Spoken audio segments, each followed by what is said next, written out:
아시아 하천 개발의 문제점. 한국은 자연을 파괴했다. 콘크리트 덩어리만 만들었다. 1954년 한강 대홍수로 3만 명이 집을 잃고 수백 명이 목숨을 잃었다.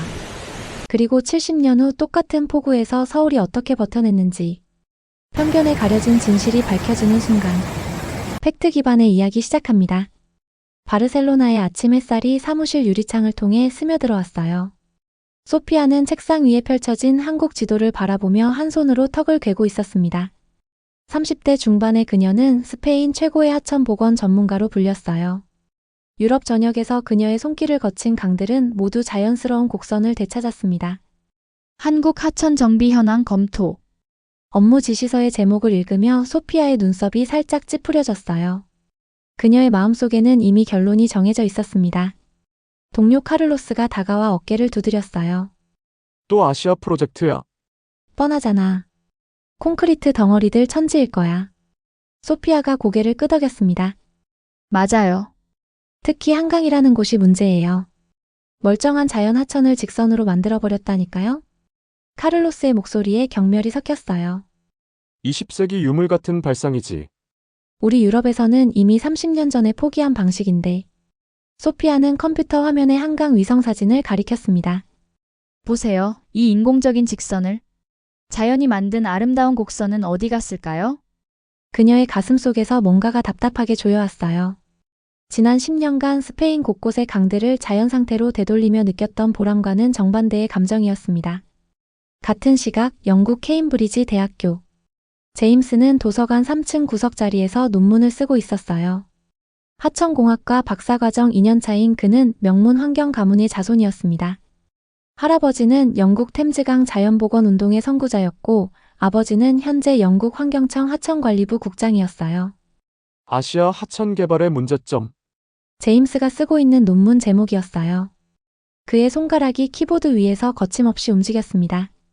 동기 앤드류가 옆자리에 앉으며 물었어요. 또 아시아 얘기야? 왜 그렇게 관심이 많아? 제임스의 눈에서 확신이 번뜩였어요. 누군가는 말해줘야 하잖아요. 그들이 얼마나 잘못된 길을 가고 있는지. 그는 화면에 띄운 4대강 사업 자료를 가리켰습니다. 보세요. 이 엄청난 규모의 토목공사를. 자연을 완전히 파괴해버렸어요. 앤드류가 고개를 저었어요. 정말 이해할 수 없어. 우리 조상들이 19세기에 했던 실수를 21세기에 그대로 반복하다니. 제임스의 가슴이 답답해졌어요. 어린 시절 할아버지와 함께 걸었던 템즈 강변을 떠올렸습니다. 자연스럽게 굽이치는 강줄기, 그 주변에 어우러진 풀숲과 새들의 지저김. 그것이 바로 강이 가져야 할 모습이었어요. 경인 아라뱃길이라는 것도 있어요. 제임스의 목소리가 떨렸습니다. 18km나 되는 인공수로를 파서 바다와 연결했다고 해요. 자연을 거스르는 시대착오적 발상이죠. 소피아는 회사 회의실에서 상사들과 마주 앉아 있었어요. 부장의 목소리가 단호했습니다. 로메로 씨, 이번 한국 출장은 중요해요. 우리의 자연 하천 복원 기술을 그들에게 전수해줘야 합니다. 소피아가 고개를 끄덕였어요. 네, 꼭 필요한 일이에요.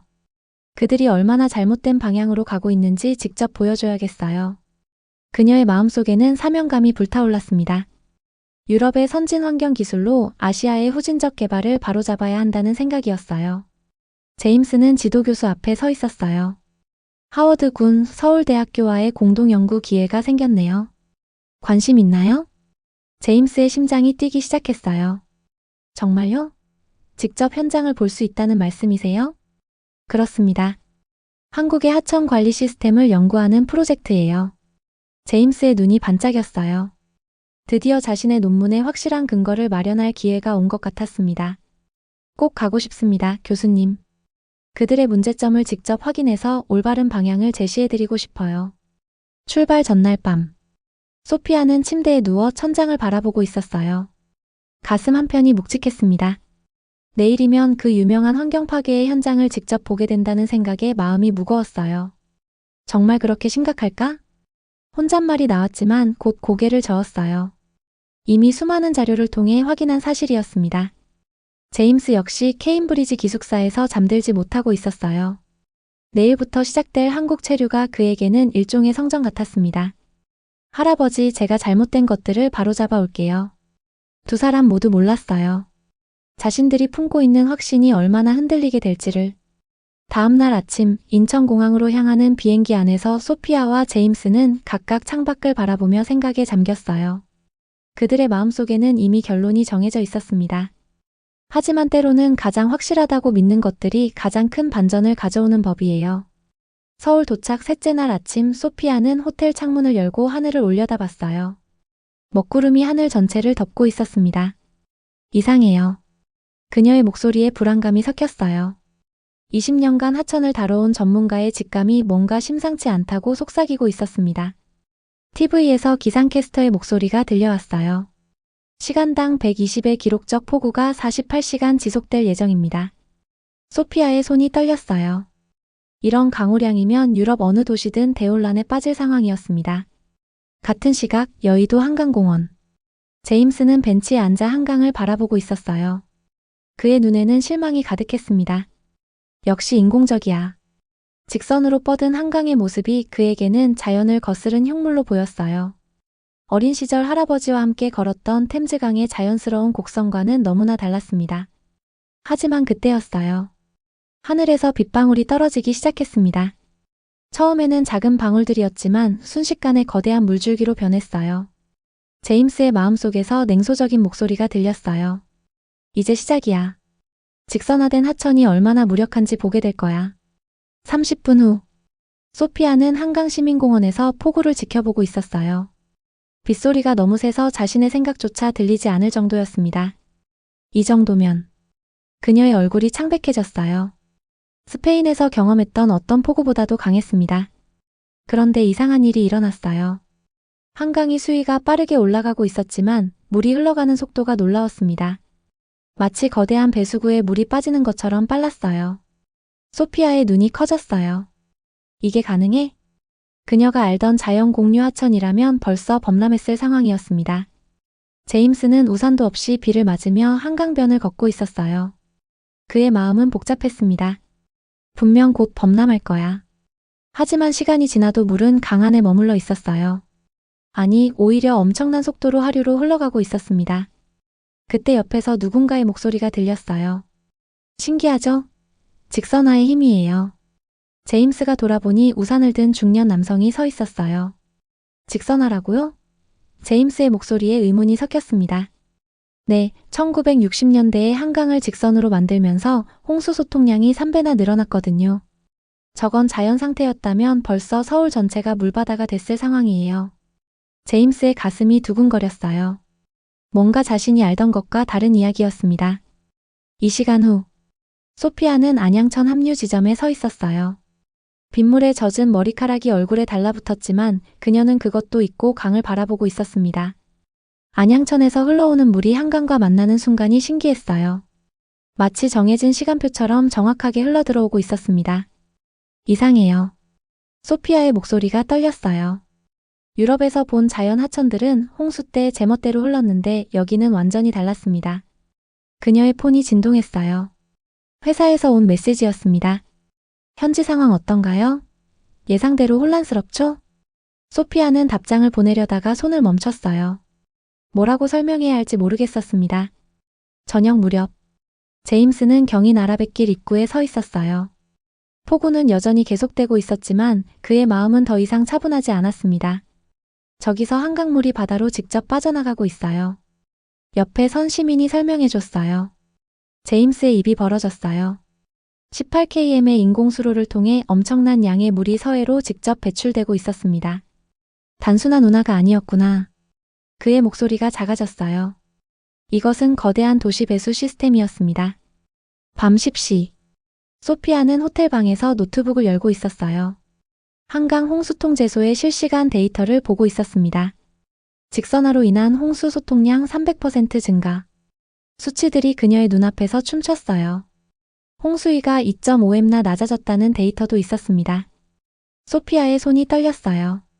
이게 정말 가능한 일이야? 그녀의 머릿속에서 뭔가가 흔들리기 시작했어요. 20년간 믿어왔던 확신이 균열을 일으키고 있었습니다. 제임스도 잠들지 못하고 있었어요. 창문 너머로 여전히 비가 내리고 있었지만 서울은 평온했습니다.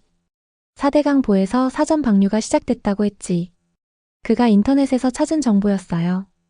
상류 16개의 보에서 미리 물을 방류해 서울로 오는 홍수량을 줄이고 있다는 것이었습니다. 제임스의 가슴이 답답해졌어요. 이 모든 게 계획된 거였어? 그의 안에서 뭔가가 툭 하고 끊어지는 소리가 들렸어요. 다음 날 아침. 비는 그쳤지만 두 사람의 마음속 폭풍은 이제 막 시작되고 있었어요. 소피아는 거울 속 자신을 바라봤어요. 확신에 차있던 어제의 자신과는 다른 모습이었습니다. 제임스는 창밖의 한강을 바라보며 중얼거렸어요. 내가 뭘 놓쳤을까? 둘 다 아직 몰랐어요. 진짜 놀라운 일은 이제부터 시작될 거라는 것을. 폭우가 그친 다음 날 오후 소피아는 한강공원 벤치에 앉아 있었어요. 어제의 충격이 아직도 가시지 않았습니다. 그녀의 손에는 빨간 볼펜으로 가득 메모한 노트가 들려 있었어요. 정말 이해할 수 없어. 혼잣말이 나왔어요. 20년 경력의 전문가인 자신이 모르는 뭔가가 있다는 사실을 받아들이기 힘들었습니다. 그때 뒤에서 차분한 목소리가 들렸어요. 혼란스러우시죠? 소피아가 돌아보니 50대 중반의 남성이 서 있었어요. 온화한 미소를 짓고 있었지만 눈빛에서는 깊은 지혜가 느껴졌습니다. 안녕하세요. 서울대 하천공학과 박민호입니다. 어제 한강에서 외국인 전문가가 우리 치수 시스템을 관찰하고 있다는 소식을 들었거든요. 소피아의 심장이 두근거렸어요. 어떻게 저를 아셨어요? 박민호가 벤치 옆에 앉으며 대답했어요. 하천 전문가들은 서로 알아보죠. 특히 어제 같은 날에는요. 30분 후 제임스도 같은 장소에 나타났어요. 그 역시 어제의 경험 때문에 잠을 이루지 못했습니다. 박민호가 그를 보며 미소 지었어요. 케임브리지에서 오신 분이시군요. 하워드 씨죠? 제임스의 눈이 커졌어요. 저까지 어떻게? 학계는 생각보다 좁아요. 특히 우리 같은 하천 전문가들은요. 박민호의 목소리에는 따뜻함이 있었어요. 하지만 제임스는 여전히 경계심을 풀지 않았습니다. 박민호가 태블릿을 꺼내며 말했어요. 먼저 이걸 보시죠. 화면에 1950년대 흑백 영상이 나타났어요. 한강이 범람해 서울 전체가 물바다가 된 모습이었습니다. 소피아의 얼굴이 창백해졌어요. 이게 언제 일이에요? 1954년입니다. 자연 상태의 한강이 서울을 완전히 삼켜버렸죠. 박민호의 목소리가 무겁게 가라앉았어요. 3만 명이 집을 잃었고 수백 명이 목숨을 잃었습니다. 제임스가 입술을 깨물었어요. 그가 상상했던 아름다운 자연 공유의 또 다른 모습이었습니다. 전쟁이 끝난 지 1년 만의 일이었어요. 폐허 속에서 살아남은 사람들에게 또 다른 재앙이 닥친 거죠. 박민호의 눈에 슬픔이 스쳤어요. 그때부터 우리는 결심했습니다. 다시는 이런 일이 일어나서는 안 된다고요. 소피아의 목소리가 떨렸어요. 그래서 직선화를 하신 거군요. 맞습니다. 하지만 쉬운 결정은 아니었어요. 박민호가 다른 사진을 보여줬어요. 1960년대 한강 공사 현장이었습니다. 당시에도 반대가 많았어요. 아름다운 자연을 파괴한다고 했죠. 하지만 우리에게는 선택의 여지가 없었습니다. 제임스의 마음이 복잡해졌어요. 그런 상황이었다면. 네, 생존의 문제였어요. 2천만 광역권을 지켜야 했거든요. 박민호의 손이 한강을 가리켰어요. 영국의 템즈강은 800만 명을 담당하지만 우리 한강은 그 3배입니다. 스케일 자체가 달라요. 소피아가 조심스럽게 물었어요. 하지만 환경은 어떻게 되었나요? 박민호의 얼굴에 미소가 번졌어요. 좋은 질문이에요. 우리도 그게 가장 걱정이었거든요. 그가 최근 사진들을 보여줬어요. 한강공원의 푸른 잔디밭, 자전거를 타는 사람들, 새들이 날아다니는 모습이었습니다. 직선화 이후 30년에 걸쳐 생태 복원을 했어요. 지금 한강은 50년 전보다 더 깨끗하고 아름답습니다. 제임스의 눈이 반짝였어요. 정말요? 어떻게 그게 가능하죠? 안전을 먼저 확보한 후 환경을 복원하는 단계적 접근이었어요. 서두르지 않고 천천히 하지만 확실하게요. 박민호가 일어서며 말했어요. 직접 보여드릴게요. 경인 아라뱃길 현장으로 가시죠. 버스 안에서 소피아가 물었어요. 교수님은 언제부터 이 일을 하셨어요? 1970년대부터요. 한강 직선화 공사 때 대학생이었거든요. 박민호의 목소리에 그리움이 묻어났어요. 그때는 정말 필사적이었어요. 나라 전체가 하나가 되어서 일했죠. 제임스가 고개를 끄덕였어요. 그런 시대가 있었군요. 지금 젊은 분들은 모를 거예요. 하지만 우리에게는 절체절명의 순간이었습니다. 경인 아라뱃길에 도착했을 때 소피아는 말문이 막혔어요. 그녀가 상상했던 삭막한 인공수로가 아니었습니다. 여기가 정말 인공수로예요? 양쪽으로 펼쳐진 공원, 자전거 도로, 그리고 깨끗한 물 위를 미끄러지는 배들. 마치 자연 속에 있는 것 같았어요. 박민호가 설명했어요. 평상시에는 물류와 레저 공간이지만 홍수 때는 서울을 구하는 생명줄이 되죠. 제임스의 가슴이 뛰었어요. 다목적으로 설계된 거군요. 맞아요. 우리는 모든 인프라를 이렇게 만들어요. 하나의 목적만 위한 시설은 없습니다. 해질 무렵 세 사람은 한강변에 서 있었어요. 박민호가 조용히 말했어요. 70년 전 이 자리에서 할아버지가 홍수를 피해 도망쳤다고 하셨어요. 소피아의 목소리가 작아졌어요. 그분이 지금 이 모습을 보신다면 자랑스러워 하실 거예요. 우리가 이겨냈다고요. 박민호의 눈에 눈물이 맺혔어요. 자연과 싸운 게 아니라 자연과 함께 살 방법을 찾은 거죠. 제임스가 고개를 숙였어요. 그의 마음속에서 뭔가가 완전히 바뀌고 있었습니다. 교수님, 죄송합니다. 제가 너무 성급하게 판단했어요. 박민호가 그의 어깨를 두드렸어요. 괜찮아요. 저도 젊을 때는 그랬거든요. 그날 밤 소피아는 호텔에서 일기를 썼어요. 오늘 내 안에서 뭔가가 완전히 바뀌었어요. 70년의 역사와 지혜 앞에서 내 편견이 얼마나 작았는지 깨달았습니다. 제임스도 마찬가지였어요. 할아버지에게 보내는 편지를 쓰고 있었습니다. 할아버지, 제가 틀렸어요. 세상에는 우리가 모르는 더 큰 이야기들이 있었습니다. 두 사람의 마음속에서 새로운 이해가 싹트고 있었어요. 다음 날 아침 박민호의 연구실. 세 사람은 커다란 원형 테이블에 둘러앉아 있었어요. 벽면 가득 걸린 세계 각국 하천 사진들이 그들을 내려다보고 있었습니다. 박민호가 두 개의 지도를 펼쳤어요. 하나는 템즈강, 다른 하나는 한강이었습니다. 이걸 보세요. 그의 손가락이 템즈강을 가리켰어요. 템즈강은 영국 전체 인구의 13%인 800만 명을 담당해요. 그리고 한강을 가리켰습니다. 하지만 한강은 우리나라 인구의 40%인 2천만 명을 책임져야 하죠. 제임스의 눈이 커졌어요. 숫자로 보니 그 차이가 실감났습니다. 스케일 자체가 완전히 다른 문제였군요. 그의 목소리가 작아졌어요. 지금까지 자신이 얼마나 단순하게 생각했는지 깨달았습니다. 소피아가 조심스럽게 물었어요. 그럼 유럽식 자연복원은 여기서 불가능한 건가요? 박민호가 고개를 저었어요. 불가능하지 않아요. 다만 순서가 다를 뿐이죠. 그가 한강공원 사진을 보여줬어요. 우리는 먼저 안전을 확보한 후 자연을 복원했어요. 서구는 자연을 먼저 생각하고 안전을 나중에 고려하죠. 소피아의 마음이 복잡해졌어요. 어느 쪽이 맞는 건가요? 둘 다 맞아요. 상황에 따라 다른 거죠. 박민호의 목소리에 지혜가 묻어났어요. 중요한 건 결과예요. 사람들이 안전하게 살면서 자연도 보호할 수 있다며. 제임스가 핸드폰을 꺼내며 말했어요. 교수님, 최근 유럽에서도 대홍수가 자주 일어나고 있어요. 그가 독일 아르강 홍수 뉴스를 보여줬어요. 200명이 넘는 사람들이 목숨을 잃은 참사였습니다. 박민호의 표정이 어두워졌어요. 네, 알고 있어요. 기후변화 때문이죠. 소피아의 손이 떨렸어요. 우리가 복원한 자연 하천들도 이런 일이 생길 수 있다는 말씀이세요? 그럴 가능성이 높아지고 있어요. 이제 자연주의만으로는 한계가 있습니다. 박민호의 목소리가 무거웠어요. 극한 기후에 대비하려면 적극적인 대응이 필요한 시대가 왔어요. 제임스가 머리를 감싸 쥐었어요. 그럼 제가 지금까지 공부한 게 다 틀린 건가요? 박민호가 그의 어깨에 손을 올렸어요. 틀린 게 아니라 부족했던 거예요. 세상에는 여러 가지 답이 있거든요. 소피아의 눈에 눈물이 맺혔어요. 저도 마찬가지예요. 너무 좁게 생각했어요. 괜찮아요. 깨달았으니까 이제 더 넓은 시각을 가질 수 있어요. 박민호의 따뜻한 미소가 두 사람의 마음을 달래줬어요.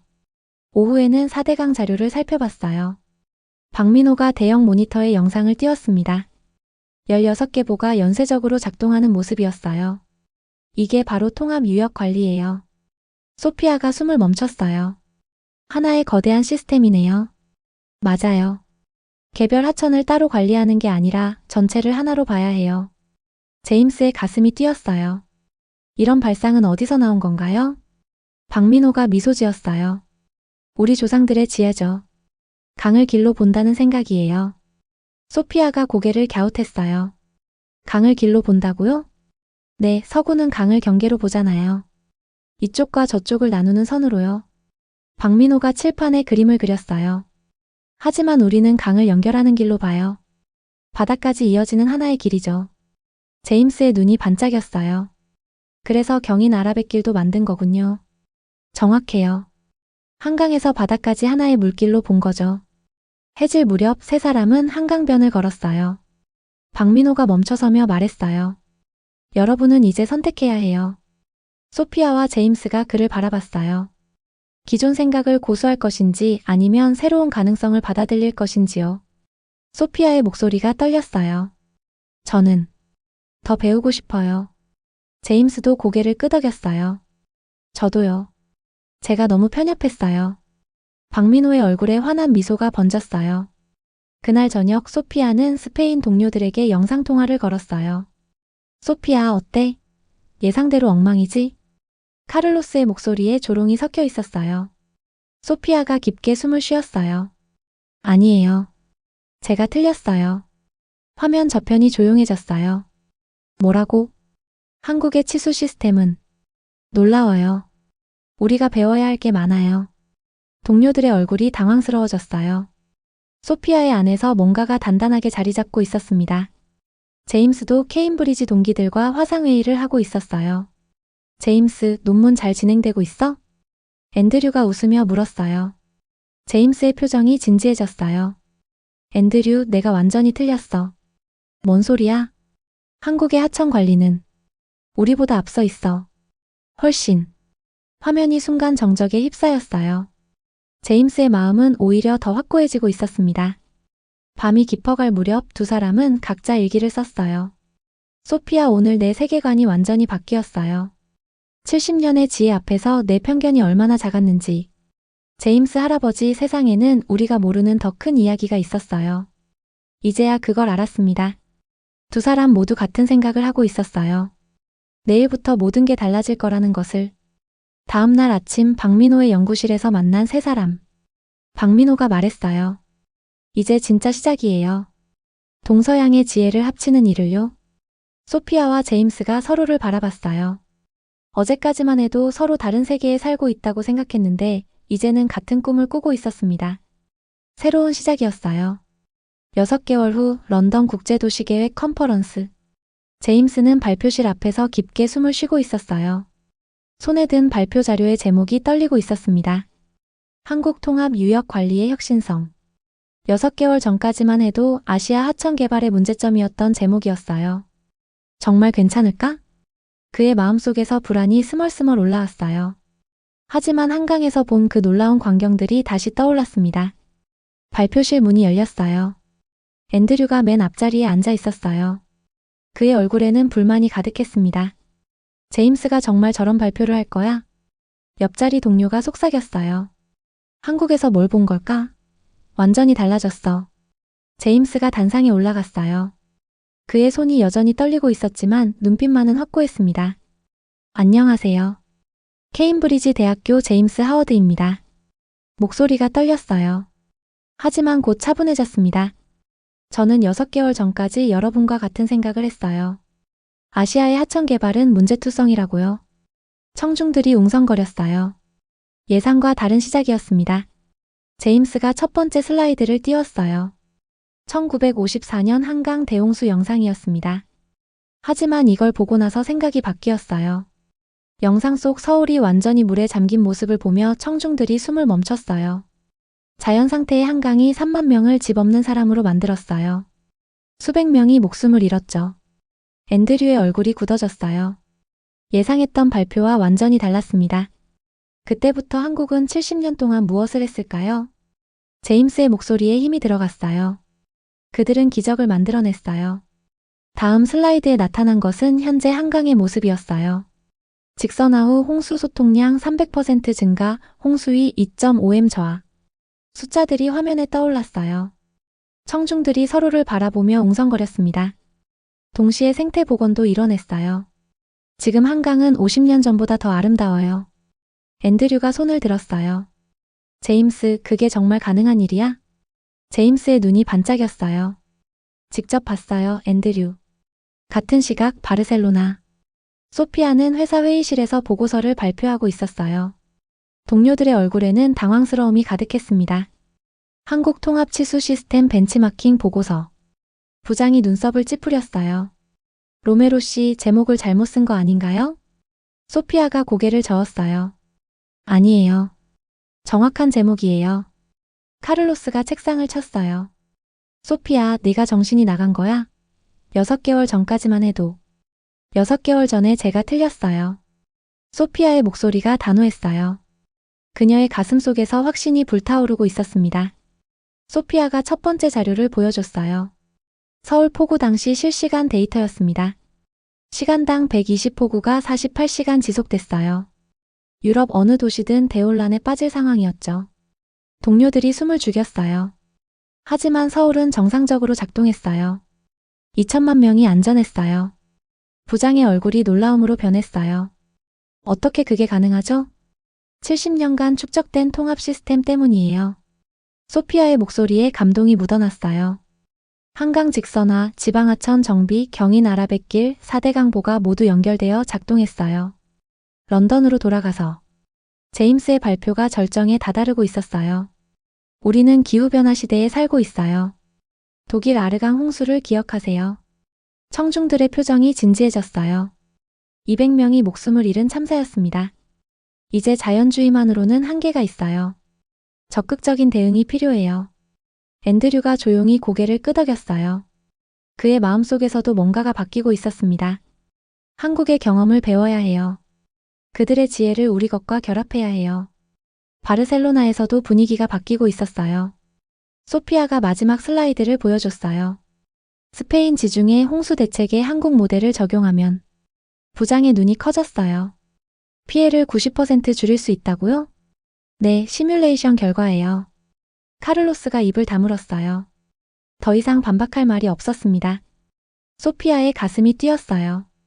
우리도 변해야 해요. 더 큰 시각을 가져야 해요. 2주 후 서울. 박민호의 연구실에 특별한 손님들이 찾아왔어요. 제임스와 소피아 그리고 뜻밖의 인물들이었습니다. 앞에 앉는 젊은 남성이 인사했어요. 안녕하세요. 케임브리지에서 온 앤드류입니다. 옆에 여성도 말했어요. 바르셀로나에서 온 카를로스예요. 박민호가 미소를 지었어요. 오신 걸 환영해요. 제임스와 소피아가 서로를 바라보며 웃었어요. 그들의 변화가 다른 사람들에게도 전해진 것이었습니다. 그날 오후 한강변. 5사람이 나란히 서서 강을 바라보고 있었어요. 앤드류가 중얼거렸어요. 정말 아름다워요. 자연스럽고 안전하고. 카를로스도 고개를 끄덕였어요. 우리가 놓친 게 이런 거였구나. 박민호가 말했어요. 이제 시작이에요. 진짜 국제협력이요. 소피아의 눈에 눈물이 맺혔어요. 6개월 전만 해도 상상할 수 없던 일이에요. 제임스가 그녀의 어깨를 두드렸어요. 우리 모두 변했어요. 더 나은 방향으로요. 해가 지고 있었어요. 박민호가 조용히 말했어요. 물은 국경을 모르죠. 지식도 마찬가지예요. 5사람이 모두 고개를 끄덕였어요. 편견을 넘어서야 진짜 해답을 찾을 수 있어요. 소피아가 깊게 숨을 쉬었어요. 앞으로 우리가 할 일이 정말 많네요. 제임스가 웃으며 말했어요. 그래도 이제 함께할 동료들이 있잖아요. 그날 밤 5사람은 각자의 일기를 썼어요. 모두 비슷한 내용이었어요. 오늘 새로운 시작을 했다. 편견을 버리고 서로를 이해하기 시작했다. 그들은 몰랐어요.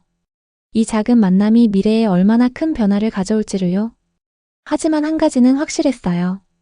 물길처럼 자연스럽게 그들의 우정과 협력이 세계로 퍼져나갈 거라는 것을요. 새로운 흐름이 시작되었어요. 오늘 이야기 어떻게 들으셨나요? 사연이 좋으셨다면 구독과 좋아요 부탁드립니다. 지금까지 해외 감동 사연 읽어드리는 감동 한 편이 다연이었습니다. 저는 또 다른 이야기로 다시 찾아오겠습니다. 영상 시청해주신 모든 분들 고맙고 항상 감사드립니다.